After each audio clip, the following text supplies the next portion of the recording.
formula for funding public education. Before we begin, the department would like to remind you of the following. Conversations on this topic are not intended to reflect on the current BEP funding formula. The current BEP funding formula will remain in place until a new funding formula is recommended to and approved by the Tennessee General Assembly. The public is encouraged to submit comments in writing to ensure that all communications are thoroughly documented and can be reviewed and considered in the future. Public comment is encouraged to focus on developing a new funding formula rather than revising the current funding formula. Consider what should be funded in a new funding formula and at what level. Subcommittees will be responsible for reviewing public comment and making recommendations for what should be included in a new funding formula. While all committees, subcommittees, and members of the public should feel free to communicate openly, documents and records may be subject to public inspection pursuant to the Tennessee Public Records Act and may be publicly posted or otherwise made available. All recommendations that are submitted by committees and subcommittees will be reviewed and considered, but not all recommendations will ultimately be included in the proposed new funding formula. Alrighty. Now I am going to share our list. You won't see a section this go round for recommendations. It really is about reviewing policy and thinking about those considerations. And we do not have to go in order here. We can't. Yesterday's subcommittee, we kind of hopped around with those topics that we felt like we could really bring something to the table. We had something to talk about. There were a couple of topics we didn't even touch yesterday because it just didn't feel like they had the voice to speak to it. So I'll just have a page at a time open like this. We did start last week, but if there is anything else, I will tell you the definition of ED. We've had an awful lot of feedback there, so we probably don't even need to spend time there. I think there's been a good amount of feedback on including other things such as free and reduced lunch. And so we can, I'll slide it down just a little bit. So we have definition of concentration of poverty, tutoring, and CTE on the screen right now. And we can just throw it out to the group to say, do you feel like there's a place you want to throw a dart and start there? Morgan, you can lead the group however you see fit. All right, so we left off with teacher salaries. Does anyone have any additional thoughts after kicking that around for a week?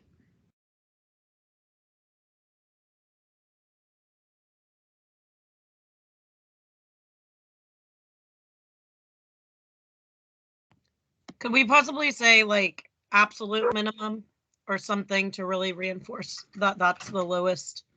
I definitely don't want them to think we can't go higher than that.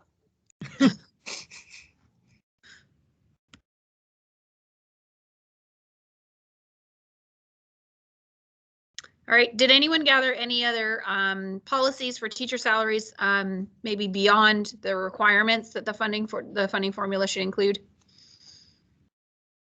We have limiting districts from implementing merit-based salary schedules.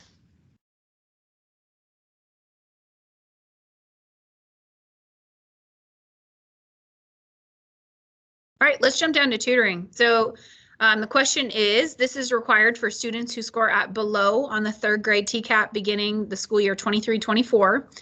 Should there be funding included in the formula for this legally required support?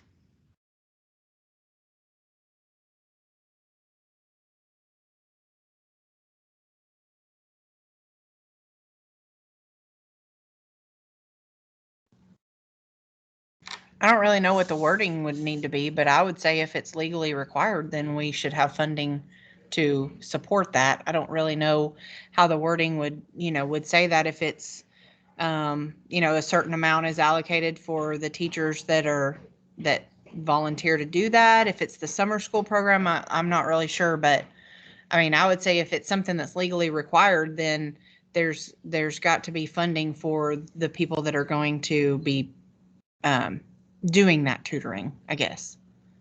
Great. Agreed. And I think we're talking about staffing, properly paying teachers to stay after school to do these things or to that. So I think maybe the word staffing should be in there so that it's not spent on something not, you know what I mean? Like it's salary or it's a stipend. It's money toward a teacher's. Yeah. Yeah, and it doesn't specifically say that it's talking about staffing. I mean, one of the things that comes up is providing additional food for students who have to participate in tutoring programs.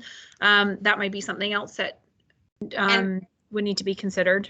And honest to goodness, it's also transportation, because Yes. we ran into this problem when we were discussing stuff before. Like, you know, if a kid is his only way to get home is a bus, and then, you know. Good.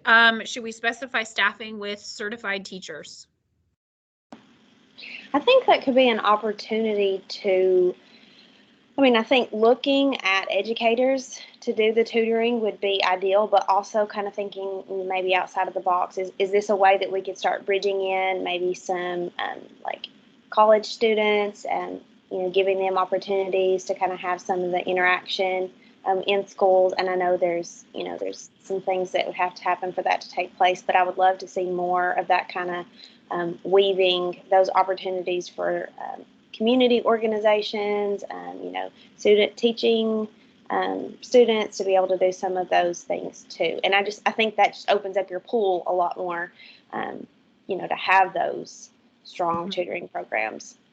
I'm not 100% sure, but I think that type of language is already in the legislation that was passed last year by the state for learning loss, right? This required thing, and it actually does say that it's not necessarily going to be teachers. So I don't know if we have to put that in there, but saying staffing and then maybe that says preferably certified students, just so we know. I started to say, yeah. I think just because I agree, I'm doing all court right now and tutoring after school, and anybody that's not a certified teacher is being able to do it, but they have to go through a training. And I think that that's important, and that needs to be a paid training. And we need to make sure that that's funded, that anybody who wants to do it gets training and is paid for it.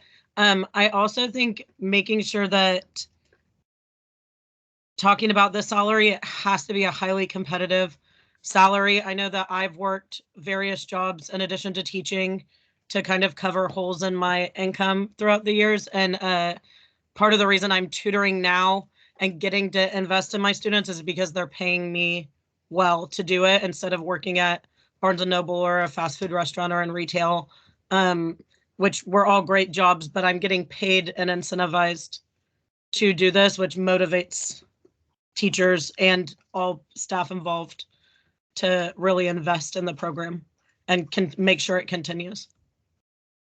And I'm not sure if this would be the appropriate place for this too, but just I think it makes a big difference when you have a strong curriculum that you're using for that tutoring program. And I know there's lots of those that are being used right now in tutoring programs. So, but just making sure that the funding is there for that. I think that makes a huge difference too. Yeah, the resources are key.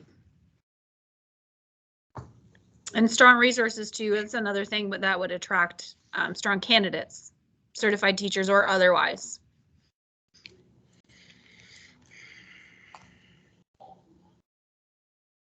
So to Cammie's point, a lot of this is part of our legislation already.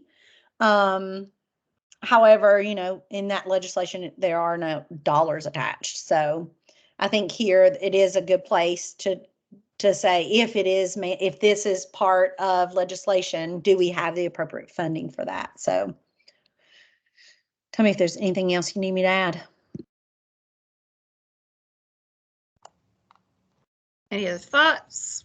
I think that whenever we look at third graders that are sort of struggling, something that we tried this year through Hands-On Museum in Johnson City and Washington County was a sort of from 2nd to 5th graders was introduced like a CTE vocational sort of program with kids that, it really went well. It got kids interested, and smart people might be able to figure out a way to make that work to help kids in their reading and their arithmetic, to give them, some kids, some folks just need a little bit of common sense things to sort of make it all work. It's sort of, so I don't know, I would just somewhere, I don't know if this is where that needs to be or not, but somewhere in funding because we're talking about struggling kids here, it would be nice to be able to try to start working in and start new opportunities and new ways of learning in that area. I think what they found out in this is that it sort of gave kids a little bit, some of them a light went off, and it really helped certain kids to get back on track. So it might be something to try for tutoring. I think that's great. And that goes along really well with Hannah's point about weaving in the community. We're talking about staffing with people from the community as a way for it to gain teaching experience and also bring in outside perspectives. But I think that could be a really neat way to introduce the kind of like resources that are already happening in our community to kids that may not have access to them as well. I think that's a great point. I never would have thought of that. Very creative, Mr. Hicks. We might want to, just as a thought, on the phrasing on appropriate funding to provide additional opportunities to weave in community people to tutor. We might just take out people to tutor so that we're not married to the fact that somebody else might be tutoring them, but then also leave it open for interpretation so that people could get the appropriate amount of supervision. Like, it might just be somebody's mom that comes and visits and is there for to help out with things. Because I think supervision is going to be kind of a big deal after school. Because one person, yeah, that's been a big barrier for us doing it right now.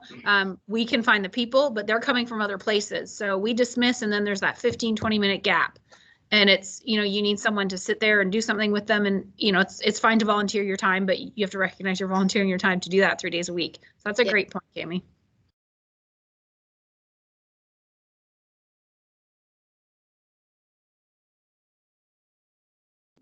So I ended up breaking those apart because it felt like the conversation was leading it in two different ways. So Tell me if you want them back together. Don't mind at all.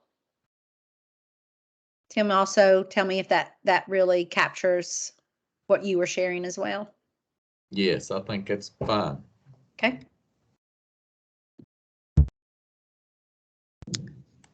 Excellent.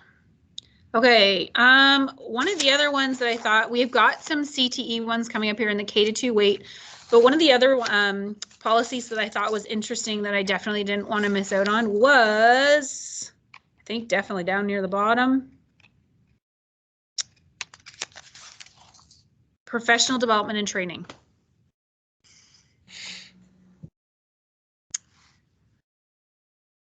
Thoughts? Let me just ask. This is unrelated to third grade tutoring, right? Yes. So this is a separate area of policy for us to consider. So what would you like to recommend for funding for professional development opportunities? Explain that just a little bit for me. Sure. So professional development is how we learn. And I think what we're looking for is what kind of funding do we as teachers feel we need to continue to learn what we need to learn. So we are required to get a certain number of professional development hours every year.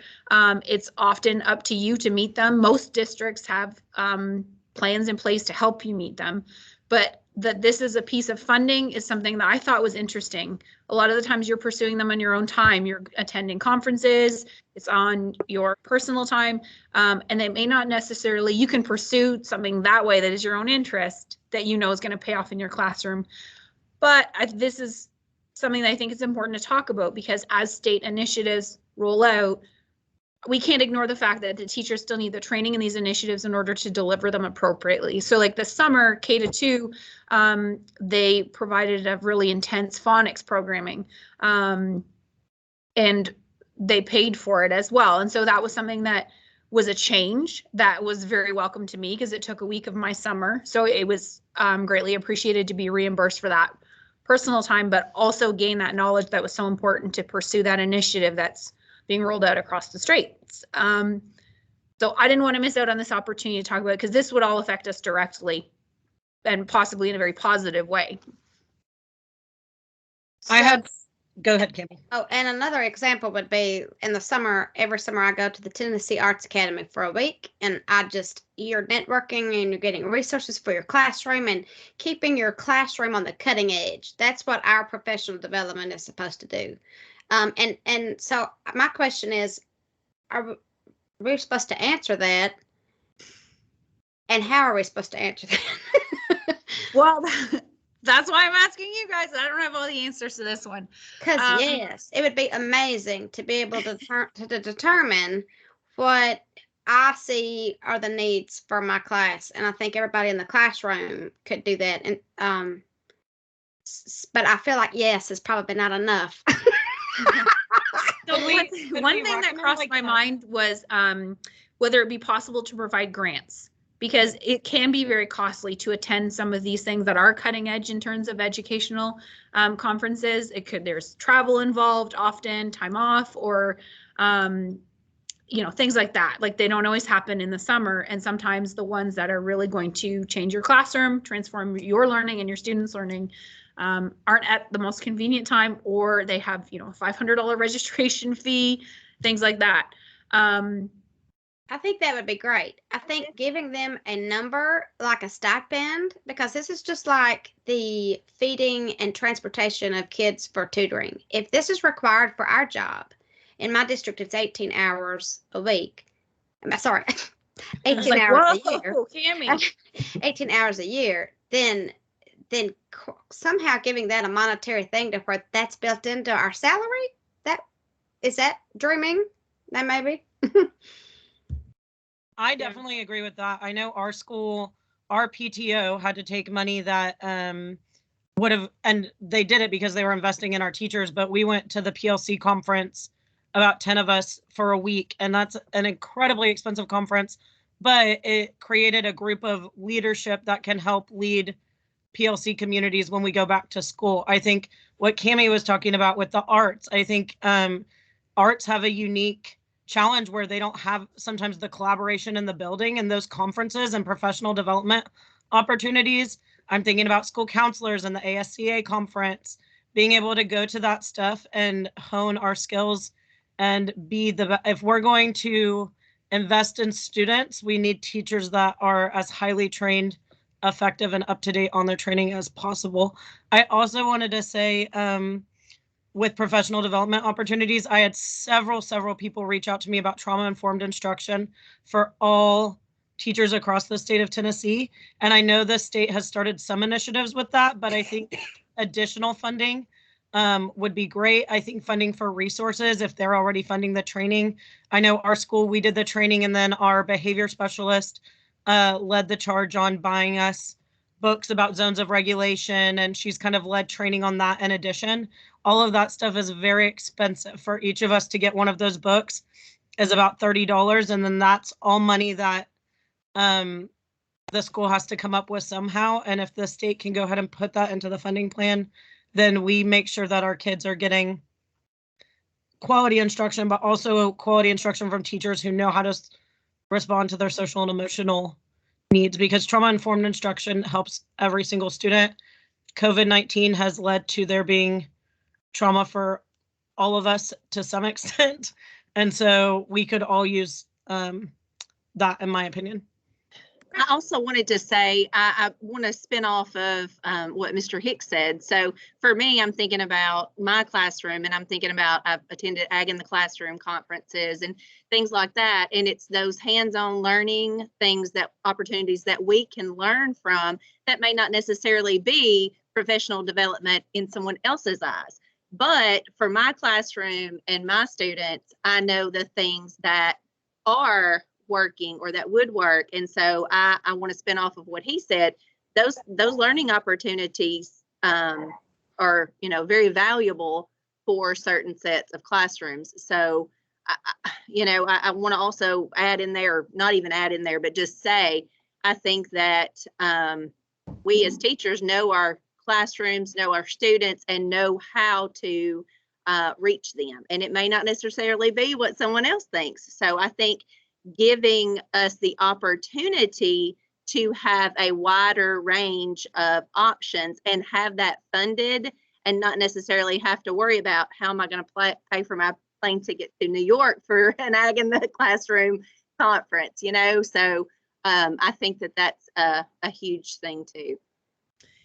So we're basically requesting that professional development opportunities not be limited just to state initiatives, that we're looking for funding opportunities that provide flexible opportunities for for teachers to choose the professional development opportunities that they know are going to fit their schools, their communities, and their students. And can we put a number there? Can we put 500, 700, something? And then on the second bullet, could we put include funding for schools, so that could be school-wide initiatives that the principals put together that they use that money for. And then that 500 or whatever number it's going to be can be teacher choice.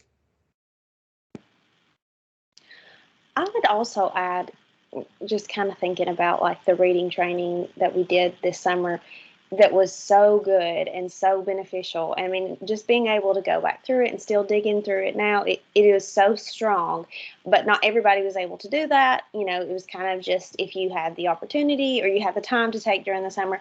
But I think, you know, everybody kind of is teaching different subjects and different content, but it is so important that we get reading instruction right. So I think that, you know, making sure that every teacher is really well equipped to provide reading instruction, and, you know, especially as research has changed and is continuing to evolve, and, you know, making sure that all Tennessee educators are just really strong reading teachers. So I think that training was great, and I would love to see some follow-up with that continuing. I know there's still things happening with that, but just opportunities for every educator, especially as new teachers come into the field. I think that would be really important. Mm-hmm. I have to agree that training has kicked off like an entirely new like pathway in terms of me for my professional development, my reading instruction. I was listening to a podcast this morning about that actually, and how our teacher certification programs are not giving us what we need to know about teaching reading, and we have the research for it now.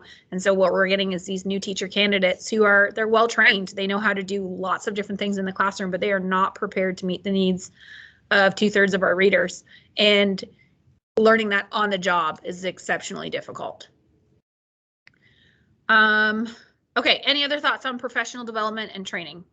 I've got something to add. It's kind of the high school version of literacy. I think content-based PD is so necessary. For history, you would be maybe not shocked because you all had history teachers at what teachers don't know. Because they've never read the primary sources, they never actually studied history. They can pass a praxis. That's a joke. Anyway, content-based PD is always the most exhilarating for me and my peers. It is awesome. Like when you actually get to learn some history together and analyze the sources, it is powerful. And it reminds, I think, teachers what it's like to actually learn and not just tell kids to do some comprehension questions. So content-based PD is amazing. I think that's also really important in light of legislative bans on certain topics. I think that we have to train teachers how to talk about things and not just ban ideas. I think education is about exploring ideas and having well-trained teachers where we've set aside state dollars to train them on how we can walk through complicated topics. That also expands to cultural competency training in my mind too. And that doesn't just mean teaching students of color. I think that means when you have students from different backgrounds than what you grew up with. I promise when I go to rural Arkansas, I am lost with my wife. You know, that's more foreign to me because I grew up in the suburbs, right? And I think people who did that and end up teaching in a rural area need cultural competency training. It doesn't just mean urban areas. A couple other things. APSIs or AP Summer Institutes. We need to make sure there's adequate funding for that for every district to send their AP teachers to. It's required to teach an AP course. My district does have funding, but then you become an indentured servant for 3 years. You have to teach the course for 3 years or you pay your money back, which seems silly. I mean, I get it, but we should have enough funding to where you don't have to do that. And then conferences. I just wanted to agree with that. My wife was presenting at NCTE, which is a really big honor for English teachers. And she had to we have a great PLC coach, but it became his full-time job basically to twist the arm of the district to send her to a conference she was presenting at. You know, it's like, come on. We just have to have adequate funding for teachers who are trying to professionally develop themselves. Those are my 4 bullet points, and I agree with everything y'all were saying. And I mean, Daniel, you make a great point, like that it's that hard for someone who is incredibly knowledgeable and has something to share with their teacher community. We want that support to be in place for them as well. These are the people that we need, like sharing that, right, with their communities. That's an excellent point. I don't know if we get too wordy, if it causes people to not read our work. So if you want to take bullet 4 and get rid of it and just look on the first one and say professional development opportunities, comma, especially for content, what'd you say, Daniel, content-based PD. Yeah. PD. Math Yeah. teachers talking about math, science teachers talking about science. Like, Yeah. it's so much better. And that way want they to know know how we're to not teach. just talking about hotel and airplane bills. We're talking about, content-based. Right. And it also, I guess, also says, yeah, it also says that we're, yeah, that looks good. I'm thinking too, based on what they said and tying it into what Hannah said, with literacy, like I'm thinking about secondary social studies would have been incredibly difficult for me if I wasn't an above grade level reader. I think we've got to figure out ways to provide professional development specifically. And I don't think we just have to look, I think we support and like uplift the teachers in our state who are doing great things. But there's also like with the rankings and stuff, there's lots of resources out there where people are doing different things and trying different things. So I don't want to just say it has to happen in this state. Or if it does, that there's maybe even conferences, maybe we put some money into like statewide conferences where like Daniel gets to get together with social studies teachers from all of the regions of Tennessee, and they work together to kind of make social studies in Tennessee better. And then in addition to it being professional development, that the state takes feedback from the professionals who are working in the field. I'm thinking about like, I think my music teacher at my school would love to go to a PD with Cammie, and the amount of literacy she supported for me, the Star Spangled Banner, she taught it to them. They know words they didn't know before. Every single teacher has something to do with literacy at some level. And math, if you've ever taken one of those math tests, you have to be a good reader to pass them. 4th grade math, my partner teacher's amazing. Some of those questions, I'm like, I have no idea how to explain this other than from an ELA standpoint. So I don't know if we can specify somewhere in there that like literacy-based opportunities, and then also providing feedback back to the state, or we fill out a form saying what we liked about it so that they can continue to be informed by the teachers who are attending these professional developments. So, because I know when the money goes somewhere, there has to be data or something like that tied to it for it to be able to continue to go there. But I do think like feedback can be data if teachers are feeling supported and more invigorated in their profession.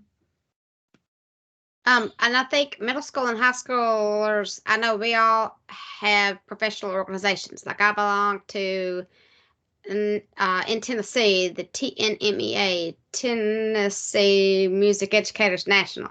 And Daniel, you belong to something with history and math, and then there's the whole thing.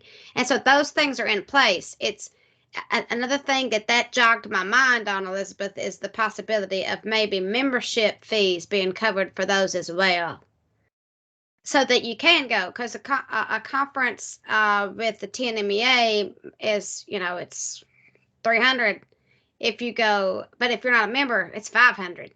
And those are professional organizations that professionally develop us throughout the year. So that might be something to also add, professional memberships, I think is what it's called.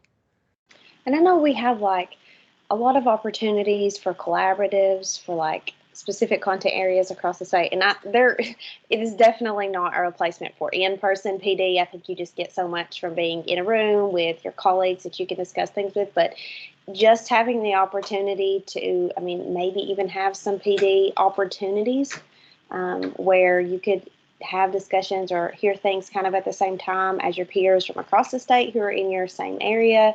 And I know like some colleges have kind of taken that on, and some different organizations to kind of increase the collaboration between educators and their specific content areas across the state. But I think that could really kind of bridge some information and just create stronger instructional opportunities. You gotta make it $1,000. I'm not even trying to like play. Yeah. It just Yeah, popped. and I agree. As I said that about the PD, the professional membership fees. I mean, I spend anywhere from $250 to $500 just on that, and so yeah. And then if I gotta go somewhere and do things, that's for sure. And I love that idea, Hannah, because in the digital age that we're in now, you could do a 30-minute webinar with your favorite reading specialist in Montana during your plan time because you have access to it through your professional organization, or just because you bought a ticket for 30 minutes of a webinar, so that's excellent. And I would, if it could say like $1,000 per teacher, that would be really great. Some of my best experiences professionally have been getting sent to conferences that I was presenting at, and my district did pay for it, but it usually took a lot of arm twisting, like I was talking about my wife's experience. And it would just be amazing knowing I have $1,000 to spend on a professional development experience. And yeah, some people will abuse it, obviously, but a lot of us don't. And it would be amazing. So that could really do a lot. Just knowing you have that allocated to you is really cool. It still blows my mind that you have to pay to present, but that's Facts. You're also there as a participant who's going to go to a bunch of other things, and I guess Devil's advocate there, Cammie. Do what? You're the devil's advocate there for those conferences. Yeah. Doesn't make it right, but it. Cammie's on the board of some conferences. We're gonna find out. Oh, well, listen, I think that $1,000, that would be well spent. We founded an organization here in Northeast Tennessee called the Blue Ridge Literacy Project, and it is specifically for teacher professional development. And COVID slowed us down a lot, but the hardest thing for us was getting teachers to attend strictly because of funding. We know we had a dollar amount we needed to get our participants in the door that we could provide them with quality professional development opportunities. So this would change that for a lot of teachers based on what we heard.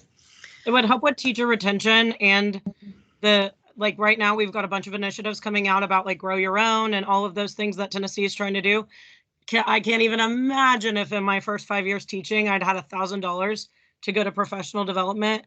And even if like funding and stuff like that gets moved around, I definitely think our newest teachers, I think we all need it, but I think if we want to retain teachers and have high quality teachers training our kids and teaching our kids, we need to invest in professional development. And I do agree that not all educator preparation programs prepare you for, there's lots of theory in it and the practice. And once you're actually practicing and getting to go to your classrooms and have those conversations, I think it makes a big difference. So I think noting that would help with teacher retention, and we want to make sure there's money allocated for new teachers would be good as well.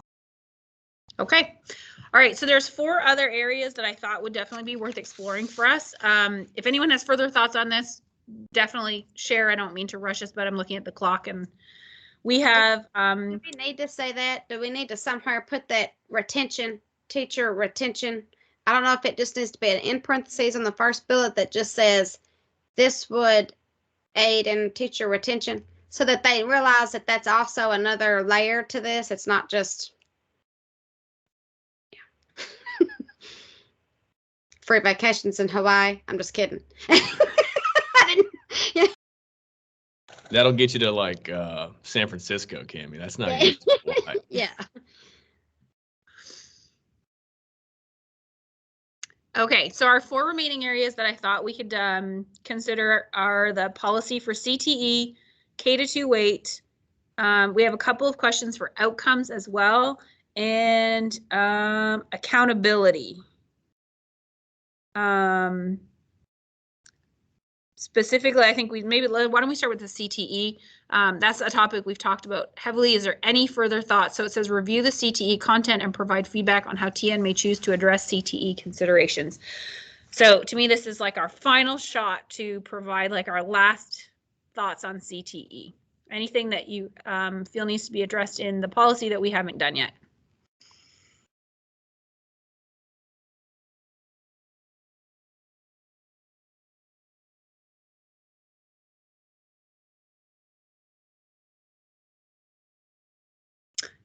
Okay, K-2 weight. How would you consider a K-2 weight or an additional investment in the earlier grades? So I know we've got some K-2 peeps here, so it's your time to shine.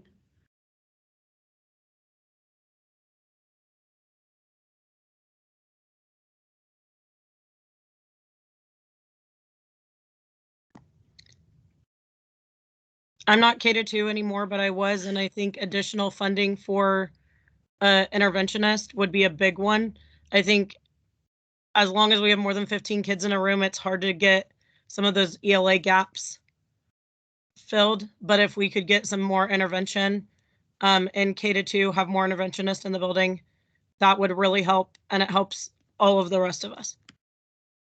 Excellent. Is this asking about like having an additional weight just for students who are in kindergarten, first, second grade? That's how I interpreted this. That like just the mere fact that you are in K-2, what additional funding dollars would you be generating, and what would you be used for? Okay. If that's a misconception, Jamie, please straighten that out for us. Okay.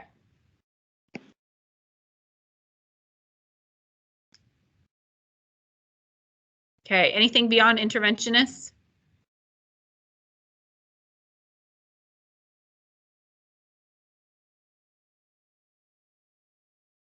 Do we want to put any specific language about the interventionists there, or in terms of like who is being hired to be interventionists, what kind of funding we're looking for there?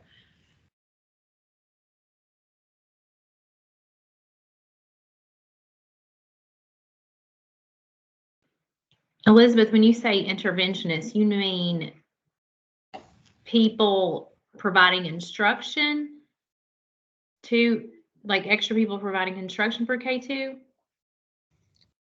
Yeah, what pops in my head is like at our school, we have interventionists that serve kind of different grade levels, but we have people that are targeted to kindergarten and first and second grade, like reading recovery, which I know is a different, like people have different opinions on that.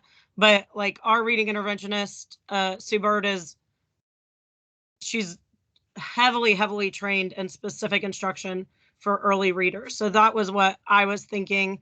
But I mean, I think every additional person is helpful, but I was thinking people that were trained, and she pulls small groups and does tiered interventions as well. Yeah. So maybe as far as additional language, Morgan, we put in like people, like certified teachers, like people who, because I know we use that term interventionist at my school, and that's not necessarily a certified person. Yes, we have a similar experience here. And I guess I'm thinking, oh, I'm sorry. I was just also going to add, was that you, Danielle? Yeah, sorry, go ahead. Second grade, duke it out. Yeah, second grade. So also in K-2, I feel like we need assistance, and I don't know if this is somewhere else. I don't know if it goes here, but not for the intervention piece, not for actually instructing students. I feel like a long time ago, assistants were hired, you know, like you have kindergartners wetting their pants and all the things that kindergartners do. And now we don't have assistants in kindergarten classrooms.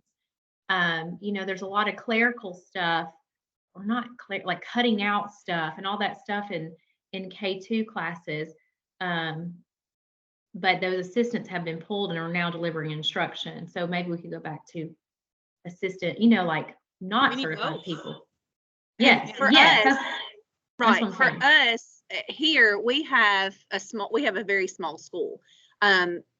Sharon, because I have 8 children in my class. So I do have I know I had 3 yesterday, but sorry. But so I do know that even though I have a small class, I have a teacher's aide that comes to see me every day. But some of my other friends that teach within the county at different schools, they could have 16, and they may not have a teacher's aide a couple of times a week. So I think that it is important to think about that too. And Sharon, like Sharon said, I see that what I was going to say or add too, my EA also does intervention in the morning. So I'm thinking maybe some training, maybe some sort of, if they are going to be doing intervention, they need some extra training specifically for those areas. So that might be something that, needs to be talked about as well. I don't want to get rid of them, but it's like we need to work with what we have and maybe have funding for them to improve as well. Well, they're working with our most vulnerable students a lot of the times. And so I think that's dollars well spent. So we're looking for additional funding for interventionists so that we can run more groups, because we know we all see that need in K-2. We're also looking for funding for educational assistants to provide classroom support as well. Does anybody have any more, like, Jamie, do you have any other thought as to kind of what they're asking in this question? I just want to make sure we answer it wholly and fully. So lots of times, of course, we tend to think about K-2 as, the first chapter of a student's academic career. And how are we really supporting those years? And so typically we find folks who, and I know, Daniel, as you were saying earlier, sometimes it's hard to get dollars in the secondary space. So if we're trying to think about a strategic approach to K-2, what is it we actually are really spending our money on? And is it a high leverage? Is it a high leverage need? Like, do we really know that we're going to see gains from that? We're going to see a positive uptick. So it's just about prioritizing what we want to see funded in the K-2 space. Piggybacking off additional, sorry. No, I was going to piggyback off what you said about like it being what's going to be funding. The state of Tennessee, you were talking about the training earlier, Hannah, and it really did make a difference, but they provided decodables for K-2 students this summer if you signed up online. I think that if we want to see a return on investment, we buy books, and we buy books that teachers aren't sick to death about getting lost, that we can send home with kids, or we pay for printing the decodables and sending them home with kids, where every child, no matter what their situation may be, can take books home and practice at home and have the opportunity to do that and practice at school. And it be, I don't know, I know a lot of teachers spend a lot of their own money on book bags and things like that. Or when I taught second grade, I spent my BEP money every year on buying book bags to try to protect the books that I sent home, and buying more books for my classroom library so kids could have books in their hand. So I think high quality resources and books in general that are like that money is specifically dedicated towards putting books in the hands of Tennessee children. Because I thought that initiative this summer was a good jumping off place. I want classroom books. I want home books. I want hands-on math manipulatives. Like I can get really specific about how we can spend those dollars right there. And kind of connecting to that, I would think, money that could be used to build parent and family partnerships when we're thinking about like educational community and we're looking at K-2, we know that it takes a team. It takes more than just an educator and more than just a parent. We all kind of have to work together. So ways to really build that self-efficacy in parents so that they can feel confident and strong in supporting their child, not just on homework, but, just all the conversations around education, that they can feel prepared. And I think that makes a big difference too in just, building that strong foundation to kind of carry through.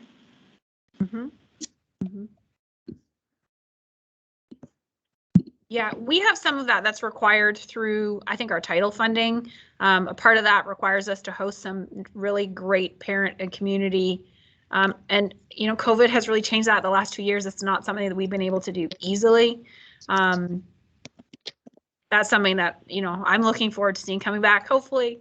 Yeah, and I think, like, you know, we use our title funds for family engagement opportunities like that, but I think this could be an opportunity to really take that further and specifically target those early students and those early families, and really build their knowledge base around education, introducing them into the educational system, and, you know, just giving them those rich opportunities to have those conversations around learning and around enrichment activities and things like that. Okay. All right. Any other thoughts for K to 2 wait? We have a few minutes left, so we can touch on either outcomes for middle school or outcomes for elementary school. Anyone have strong thoughts on either of those? Or any thoughts? They don't have to be strong.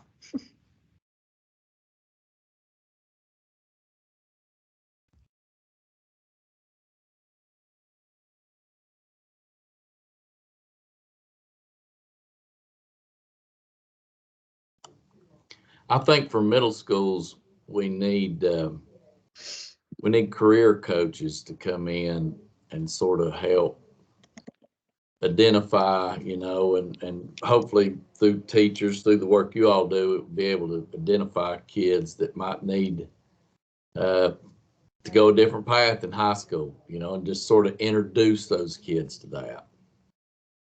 We have that in guidance counselors. I mean, that's kind of mostly what our guidance counselors do. Or I'm sorry, it's supposed to be what they are mostly doing. And I guess we've talked about that a ton in this group, about how guidance counselors are spread thin, because at the middle school level, at least, it's all TCAP and barely enough time to actually see the kids, and we don't have enough in every school. So in our other parts, we've talked about we want to change that where that they can actually do that. So, because it's interesting to, like, career coaches, that's what a guidance counselor's second job is supposed to be, is helping them with that part. So I don't know. I guess I'm just thinking about what career coaches are, and is that a degree or is that a community bridge? Like, does money need to go to that? And that's all I'm asking is is this a position, or is this, like, you know, that's my question for that particular outcome, because I don't want to confuse whoever's going to look at this and then go, oh, you know, I want it to be kind of clear what that might be at the now for the secondary path for sure. But at the middle school level, I would be concerned about that being misconstrued as like another position, or is it, what is it? So I know at Morgan's school, actually the high school has created a position for a career coach that goes to the middle school. There we go. See, and I think just clarification, because I didn't know that. So that would be excellent. Yeah. Could we say too that it's additional funding for, we could say career coaches or school counselors with additional training, or take that off the school counselor's plate, like what Cammie was talking about, so that someone else can be kind of responsible for that. But I think what I hear as a 4th grade teacher who works with, I mean, I'm very close to a bunch of my students who are in middle school, that transition is so incredibly difficult. And so I think that it's a good idea to think about the transition to high school, but also the transition from elementary school. So maybe this is a place where we can put some funding of, I mean, I don't know a lot of people who talk about their middle school years as their best years of their life. It's a hard time. And the teachers are really what makes that time for them, I think. But because that's when some of your closest relationships, I think, happen with educators, because you're older, but also you're kind of coming into your own. But maybe some additional funding, and I'm going to try to be concise with the rest of this, maybe additional funding for helping students transition from elementary to middle school and from middle school to high school in the form of staff, and then maybe resources. I'm sure there's good curriculums out there to help with that none of us can buy because it's very expensive.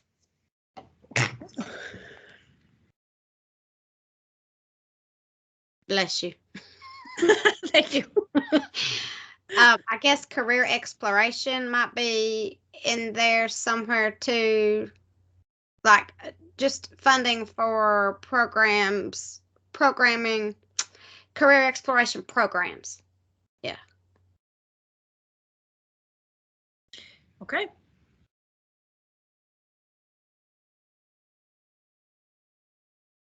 In I think urban and, well, probably not suburban, and probably in urban districts only, there are lots of school choice initiatives happening.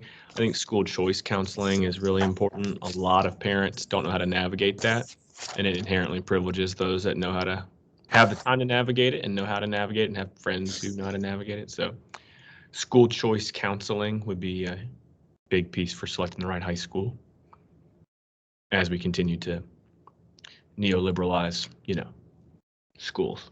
But anyway, we can help people along the way.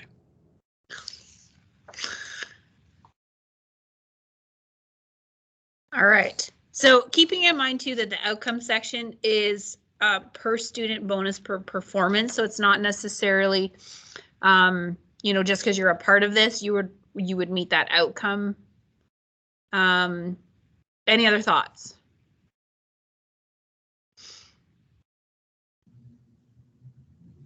Any other ideas for the elementary level for outcomes options as well?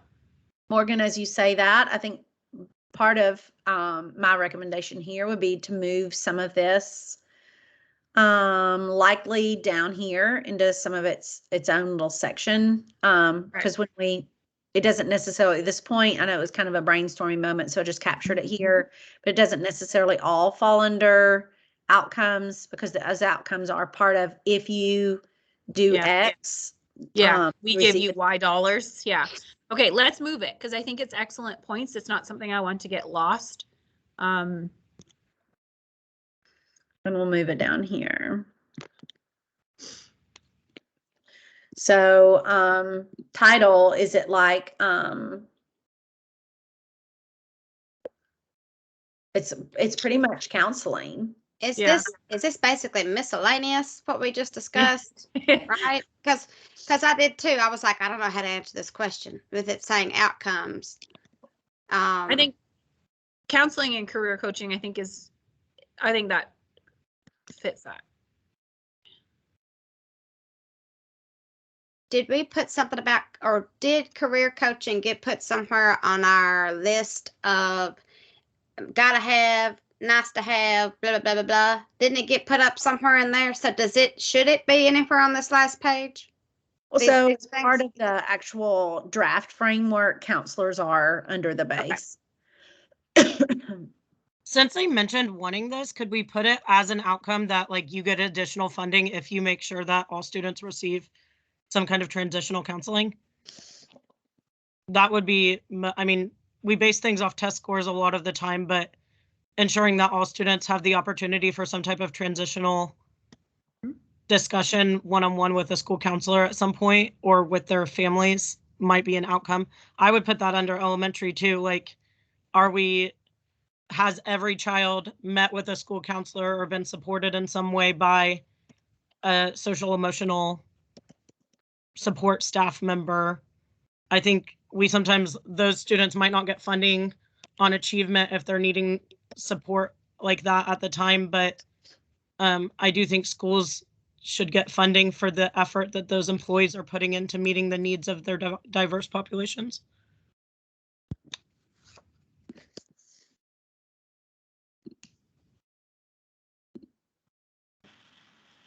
Okay, somebody walk me through the outcomes a little bit, because it's feeling like what I'm thinking is, if we're looking at like, data or assessments and things like that, if a school were not performing well, it wouldn't seem like they would need less funding. So it would be less, it's the additional.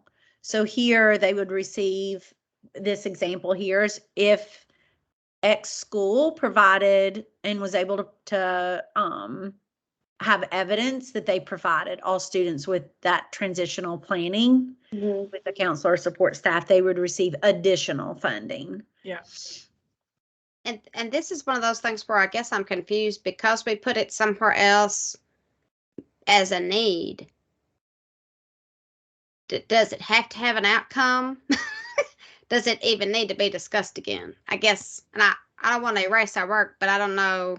Well, Is the putting goal it as an to outcome incentivize- is the attaches goal to some money. to it. incentivize schools to do it though? Like if you're getting a financial help for providing, like actually doing this, you would get more money? Is that how, that's how I was interpreting Yes. it?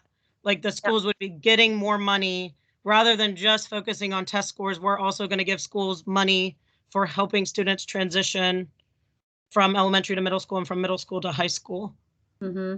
Okay. Wait. Well, and because that's exactly what the question I had was the one you just said, Elizabeth, where it's like, or maybe it was Hannah that said, well, if you don't do it, like, what's the, like, you know what I mean? So, And an outcomes, that outcomes part or component of the funding formula. So there isn't a, if you don't do it, we remove. okay. It's Okay. more incentivizing, consider it an incentivizing strategy. Okay, then So that for makes sense. example, AP Access for All. For districts who have a large percentage of their students that actually take advantage of that initiative will receive additional dollars for that. So does that help? Yeah. I think it's something too that is a lot easier to implement at the high school level, and it's a lot harder to do in middle school, and it's especially difficult to do in elementary. Mm-hmm. Yeah, I'm thinking like on the elementary level, and I'm sure there's things I'm not thinking of, but what would that really look like? And then if you had those dollars initially, would you be able to better achieve that outcome? So like some of the conversation right now, particularly for elementary school, is like, and to Morgan's point, what are some very reasonable outcomes for elementary students beyond TCAP? I mean, particularly one of the ones that has surfaced is literacy. Is there a success rate in literacy for which the additional dollars are provided? Mm-hmm. And I think that maybe there still needs to be some time put into gathering what those are. Like, I know, like, or they need to be able to provide us with options because different districts use different measurement tools. Like we use star reading. And so I think it'd be pretty easy for us to set some performance goals with that. It's something we've used forever. Or DRA. I know the only thing I know for sure is the universal screener's off the table because they want that to be for information gathering, not for results gathering. Could we put, yeah, I don't know how to word it, but like we need the opportunity to provide for districts to choose different reading supports or reading assessments still, or even math assessments.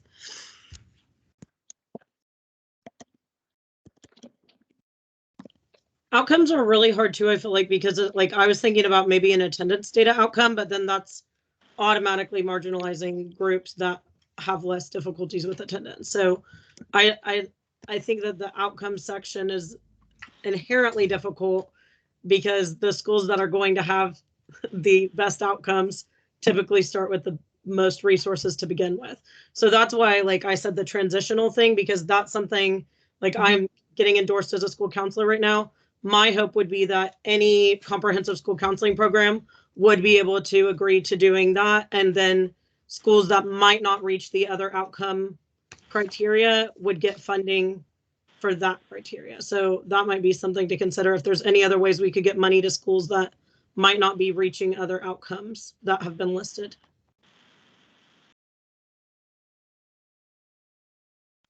That's a good point. I think Okay. somebody mentioned growth last time in literacy, but I don't know how, if the universal screener and things like that are off the table. I don't know how. Well, you could still measure growth with, a lot of your reading assessment tools. Like you could look at what your STAR score was at the beginning of the year and what it is at the end of the year. I know we use EasyCBM, which is just another, I mean, when you say universal screener, are you talking about the one from the state specifically, or? Yeah, that's the specific one that they would like not to be used for outcomes. Okay, so we could still use Dibbles or Ames Web or something like that. Yep. And I think that's what they're looking for is some specific tools that you're already using at your district consistently that you have experience with using, that you know are a valid and reliable tool that we could use as a possible outcome funding. I love that. Could we also do an outcome for provide? I know that like with 504s and IEPs, you legally are required to provide the services, but maybe schools that like figure out ways and innovate to overcome challenges like attendance. The wording is not coming to me, just a concept is, but like I'm thinking about like attendance manifestation meetings for IEPs. If a certain amount of your special ed population or your English learner population has like an increase in attendance, even we could do it on growth, or an increase in like parent involvement and family involvement or community involvement in events could lead to growth. With Title I, we do have to collect that data. Like I have to make a newsletter, and I have to, when we have family conferences, I have to turn in documentation of that. And I know it's harder to collect data on, but I do think that that could really help some schools that need funding, as if we could find a way to incentivize and give financial. I mean, I work as a PR director. I spend a lot of time outside of school trying to engage our stakeholders using social media and stuff like that. And my school allocates funds to pay me for that job. And so maybe we incentivize schools that are finding ways to increase community involvement. I just don't know the exact data piece for that.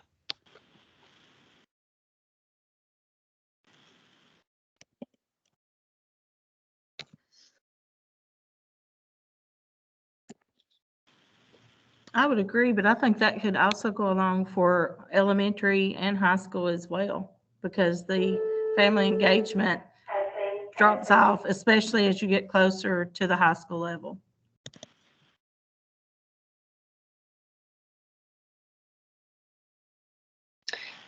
And thinking about like, looking at something as a list of outcomes for elementary, it would really, I think it would be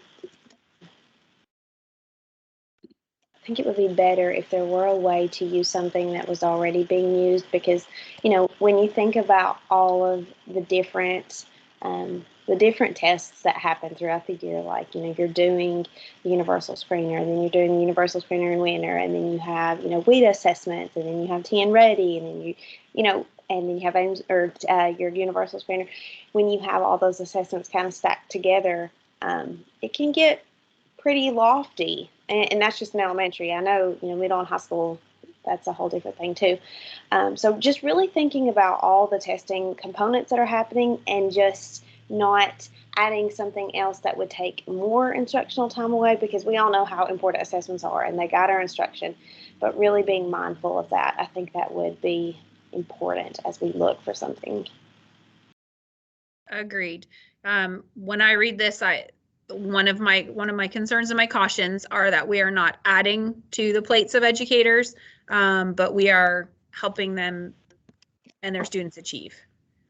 Yeah. Because truly right now, as educators are, completing tests, and they're looking for, doing their assessments and all these things, and we have, you have kids that are out, and you have, you're just trying to piece it all together, and we know how important it is. We know that, we do it every day, but, just trying to be mindful that we want to do things that we can get rich data from that can inform instruction, but also don't pull so much time from instruction that we're losing that important time to give it back to kids. Yeah. Yeah. All right. So those are the ones that I kind of had highlighted as our must hits today. And out of respect for your time, there are some other things that I think we could share our thoughts on. Jamie, do you think, is there anything that we've missed that you think we should include as a committee? No, I actually think there are definitely policy considerations that each subcommittee tends to have a unique lens, to engage in a conversation around policy X versus policy Y. So I think the ones that you all have chosen to really chew up as a subcommittee today have really been a great fit for you all. And there are other ones on here that, of course, other subcommittees will digest as a group together as well. So don't feel as if just because you didn't get to them, nobody did. It just means that you all brought your kind of your unique lens today, and the ones that you feel like you can bring the most information, the most the strongest, level of expertise. So yeah, great. Okay. The only one I did have a question on was the accountability measures. Like, are we talking about accountability measures in terms of funding, or in terms of like evaluations, or like how the money's being spent? I just wanted to make sure that I understood what that policy was aiming at, because I don't, if we're talking about teacher accountability, then it's what we're talking about. Do you know? No, I do not. Okay. I think the question here is intended to be open. Okay. Yep. Okay. So I have a question that maybe I'm just not seeing or whatever, but I know we have talked about, and maybe it's not a policy thing, so just tell me, just be quiet. But we had discussed talking about like reducing class sizes for every level, really. I mean, we talked about that. So is that something that goes in policy? Like, because like as all of these things, and a lot of this stuff has been geared a lot toward K2, and you guys have a lot more experience in that than I do. But some of the things that I was just thinking as I was listening to you guys talk is, one thing that can help along with all of these other things is reducing the number of kids that the teachers have. And I know we've discussed that pretty much in every meeting that we've had, but I just don't see it anywhere. So I don't know if that's a policy thing, or if that's something that just goes somewhere else. And I guess I brought it up at the accountability part because, I mean, we've got to be held accountable to that. We can't just use that as like it's recommended that you have this ratio of student teacher ratio.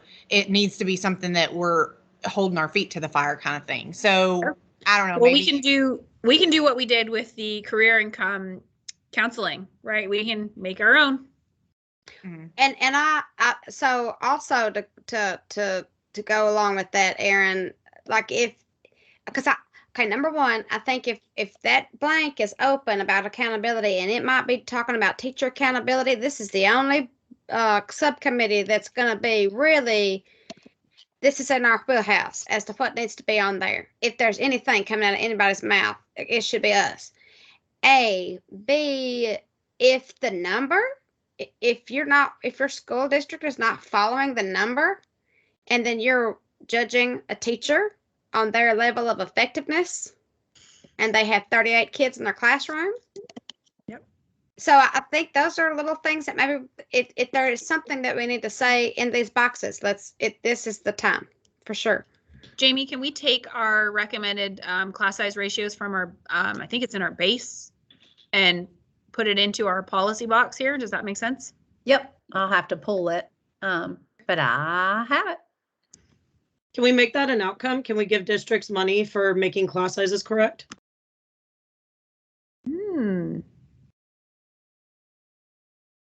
I mean, I think that's all part of, maybe it's accountability, maybe it's outcome, maybe it's just something separate. But, I mean, I think that, the outcome could be this has to be the class ratio. And if you don't meet it, then, or if you do meet it, then we can get you extra funding, or, you know what I mean? Like that kind of thing, and I think to Cammie's point, I think that's exactly right. There has to be a standard that we're setting, because if teachers are going to be held accountable, but one teacher has 14 kids and another teacher has 32 kids, that's a big difference.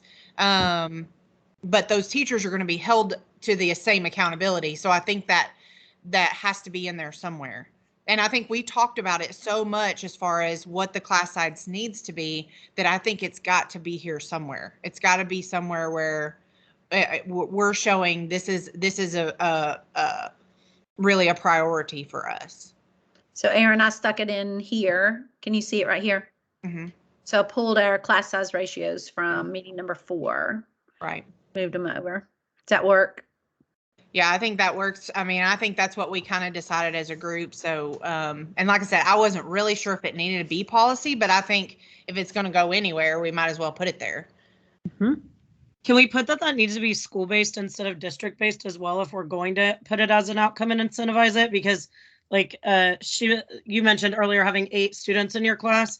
Like I've had it before in the same district. It's not just districts where it works out where I had 28 and they had 17. Yes. I can't. Because I was thinking that too. It could vary in the district, so I definitely agree.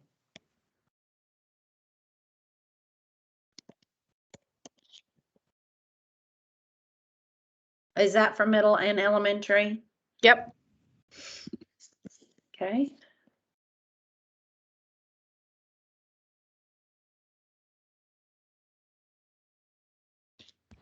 Do we need to say anything in the down at the bottom about the ratios and those being required and not suggested?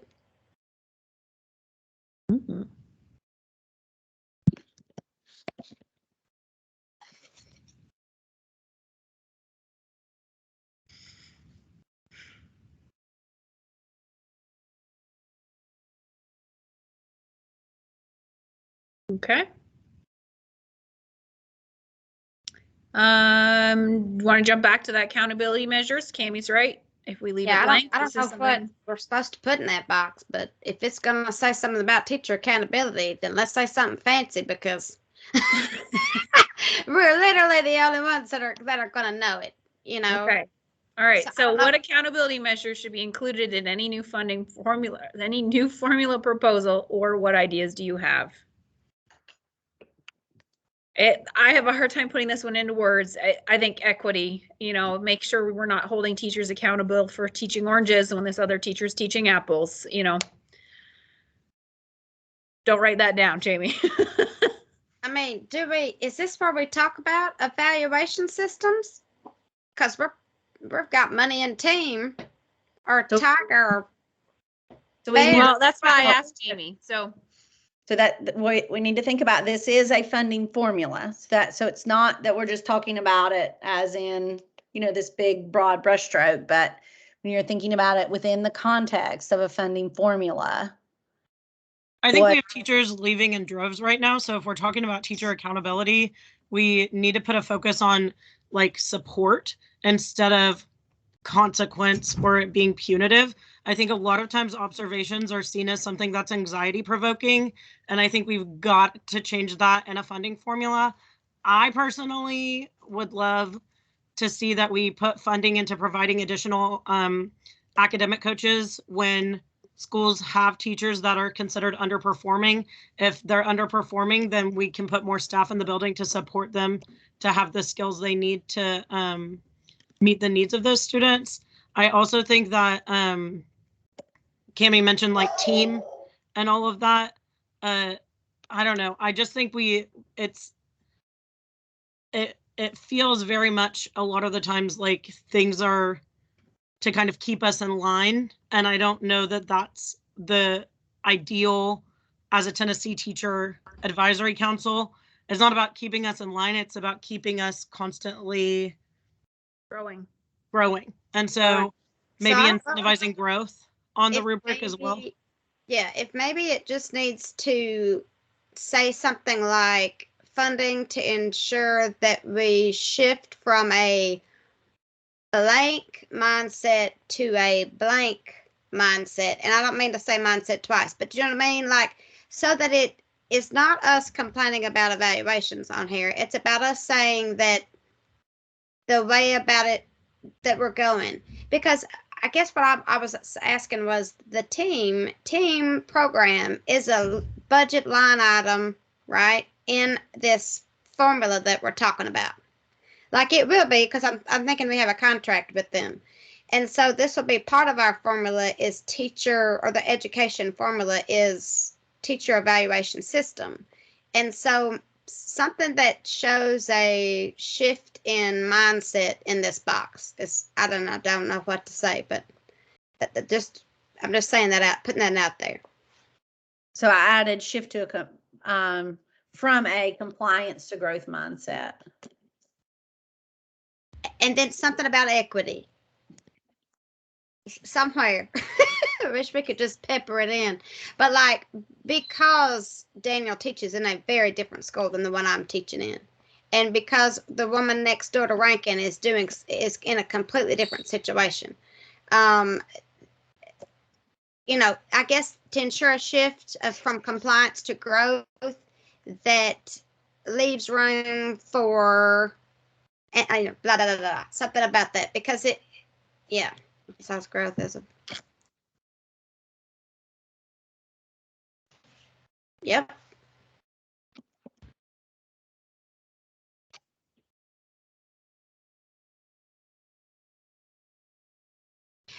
Because I think this also goes along with all that support that we're fixing to get when we get all our checks to go do our professional development. Like supporting the teacher from underneath, not cutting them from the top, cutting off their, yeah.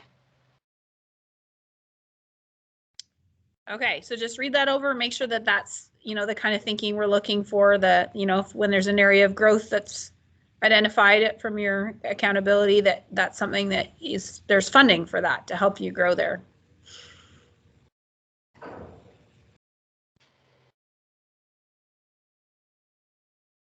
All right. So out of respect for everyone's time, I've kept you almost half an hour beyond our usual meeting time. Those are our major policy pieces that I think directly affect teaching and our students that I would like to address today. If there's anyone else that noticed anything else on the list prior to the meeting, or even as we were talking, that you want to address, please, by all means, speak up now. I don't want to rush anyone or cut anyone off. I just also don't want to hold you in this meeting eternally. Okay, I know I just said that then. haven't talked about the team thing. And we didn't exactly address that in there, and I don't know if we're even allowed to say team since it's part of the formula of the current formula. But is that something that could be discussed in that box about the money toward developing something new in the future that maybe in a few years that is not the way we do business, that particular system. And I don't know if that's here or not, but again, this is one of those things where I feel like this is the last chance to say it out loud. Mm-hmm. Yeah. Just a new, to explore, even to just explore new systems of evaluation for this very purpose. And that maybe it's not a one size fits all sort of situation.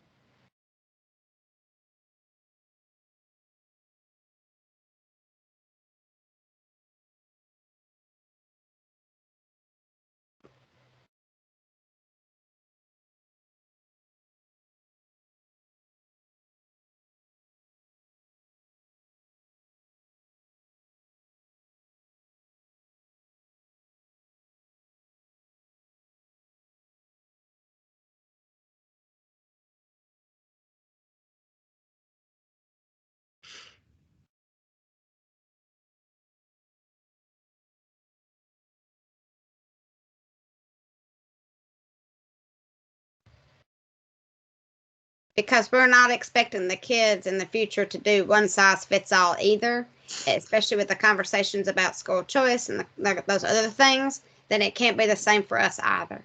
And that doesn't need to go in the document. I am concerned about that box. So I'm glad that looks really good. Thank you. Right. Any other thoughts? Two people have brought up school choice. So under policy reporting, and I know we're trying to get done, so I really think that there needs to be a lot of transparency in what's happening with it's Happy School Choice Week.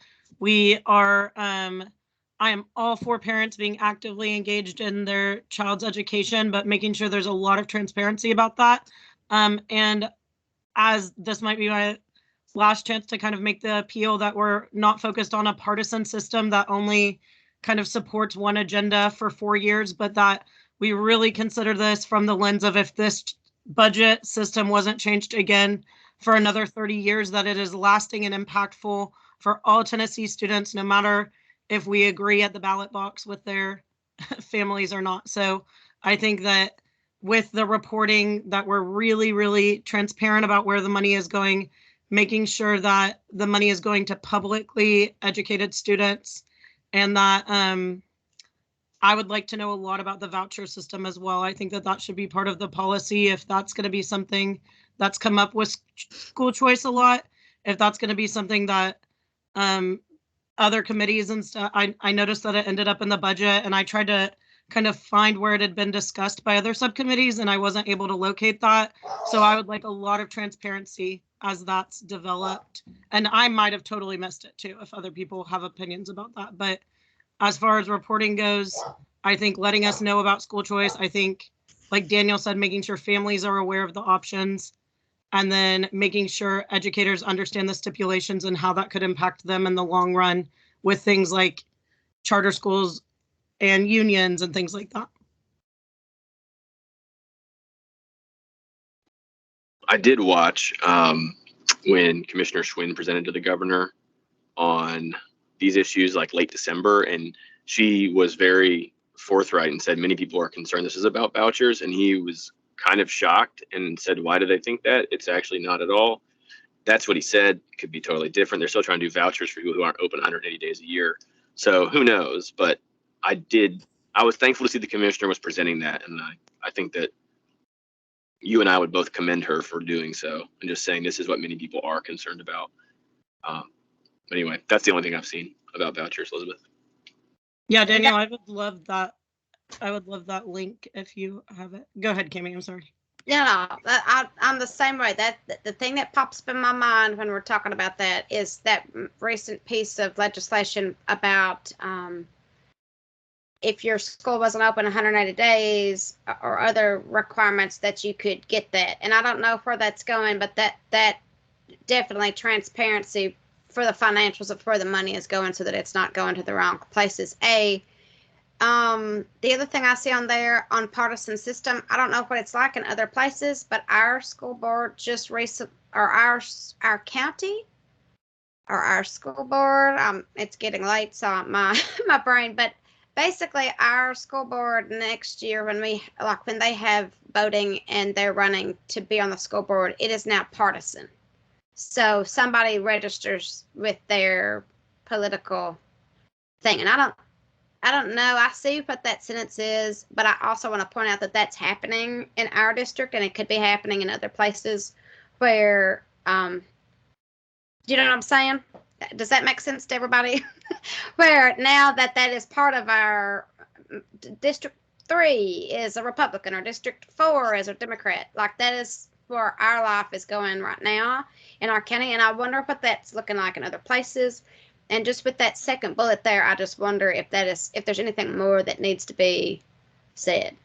Maybe we say that reporting has transparency on different expectations from different schools, because public schools have a lot of very strict rules about, like, we aren't allowed to turn away someone just because their attendance rate is low, or because they're considered economically disadvantaged, or because they didn't score a certain score on some kind of entry exam. And then our public funding should go to all public school students is kind of, I guess, what I'm thinking. So I would like to know transparency about things like if they have to have less days, if they're allowed to do some gatekeeping at the door, things like that are very important to me to know about as a voter.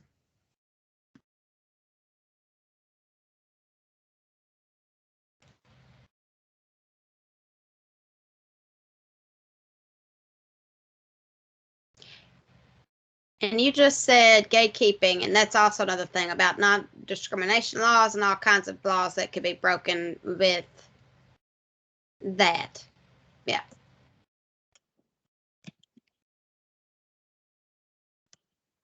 And I think that comes into the equity conversation as well, equitable education. I think I think also if there's a religious base to the school as a charter school or private school, if they're allowed to receive state funding, that would be information I would want to know as well. I'm personally a religious person, but I don't know. I think we're walking a thin line with possibly funding with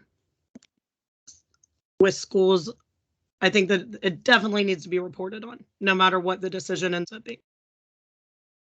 I like that transparency is on there a bunch. Yep. Yeah. All right. I am going to wrap us up here. I don't know if I can say it as well as Jamie, but I have loved being your chair, and I will admit to shaking in my boots when we first started. Jamie, is there anything official that we need to cover before I say my thank yous and brag on how great they are? No, not a thing. Great work All today. right. Well, thank you for making this position as chair incredibly rewarding and easy. I never had to drag your opinions out of you ever. You were all great participants and incredibly respectful of one another, and allowing one another the time to talk, to share your own valuable perspectives, because we are all coming from very different walks of the educator life. So thank you so much. If there's any other further questions or comments, please feel free to reach out through email or call or whatever. I'm here for you forever. You'll always be my people. Please stay safe and be well. Good luck surviving the craziness that is COVID and flu and stomach bugs and just regular January craziness. You guys are the best, for real. You've made this so easy and rewarding. So thank you very much. Thank you, Morgan. Yes, thank you, Morgan. Yes. You have. Thank you, Morgan. You're very welcome. Are I we know not Hannah's gonna, just grateful I made it all the way to the last meeting before going into labor, so. oh Lord, are we not gonna get Tim Hicks to sponsor us on a donkey basketball team? Hey, that's what Hang I'm, on, that's what I I'm don't saying. understand. I mean, you gotta get points for that. Danielle and I our hope that was the outcome. That's my kind of girls right there now. Yeah. Yeah.